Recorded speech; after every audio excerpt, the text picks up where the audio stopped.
Let me take you on a tour of Pleasantville, Iowa. I want to take a moment and highlight what I believe is our greatest historical asset, and then I want to look at some threats, and I want to address those threats and some considerations we've made for them. Highway 5 is a four-lane bypass that has been built, runs north and south of the city on the west side of town. The pictures you see would be the pictures of a town embracing the 21st century. As we go into town, you might find the schools, and the schools that we have are great schools. They offer an open enrollment, which allows kids and teenagers come from other communities into our community. We have good social services that we offer.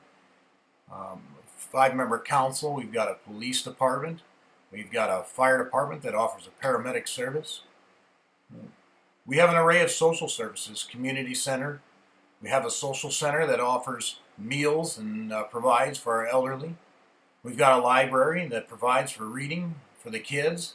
We've got a park. In that city park, one might say our greatest asset's there, which is the Gladys Black that you're looking at now.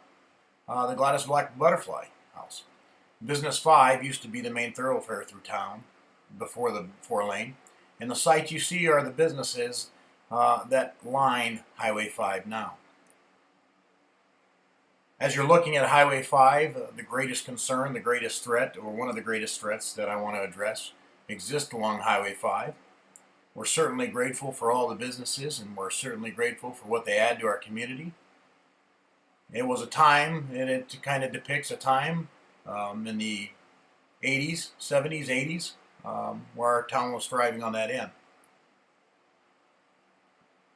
As we come around Highway 5 to the south, we see Smith Fertilizer and Grain, and they certainly have some concerns that we'll address.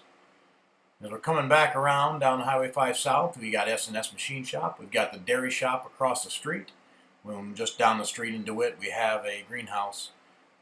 On G40, or County Road G40, that runs east and west through town, though, if you were to go just a block north, you'd find what I believe is our greatest asset, our town square. Town squares are kind of the showcase of the Midwest. They're the spot where the town kind of started and where it was born. And that's why I believe it is probably our greatest historical asset. Places where we used to celebrate and get together as families, and times where people used to go there and they would buy dry goods and furniture, and all the necessities that they needed were provided to them by this area in town. Got the old city hall that marks in the town square. The stores you're looking at now are called Dub's Smoky Row.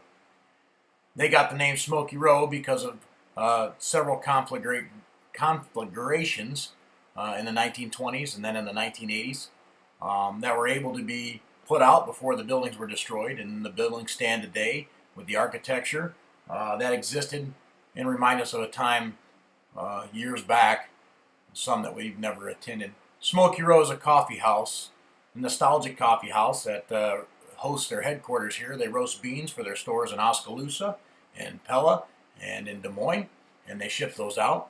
And so it certainly gives a face to our community. As we're looking around the square here, we're seeing some of the buildings that still feature some of the old architecture, but certainly all buildings that make up our square and continue to provide an economic boost to a area that was important in times past. And so as we go through that, I just want to make those considerations. What are some of the things that are hazards to our town, or what are some of the concerns? See here, we got flooding was a concern at one time, but that our town sits well above the floodplain area, and due to the Red Rock Reservoir maintained by the Army Corps of Engineers, it's not something that we're real concerned with now. We see as we come along Smith Fertilizer and Grain that has farm chemicals that can be hazardous and could release a hazardous substance. We come across to Neogen that was once it was called Chemtech, but they make farm chemicals and pesticides, and they certainly have a chemical that could be a hazard. One of the greatest hazards, though, I believe, is the rail that comes through town, and it brings through town some materials that we don't really have any idea what's on there. And we're not prepared to address that type of emergency.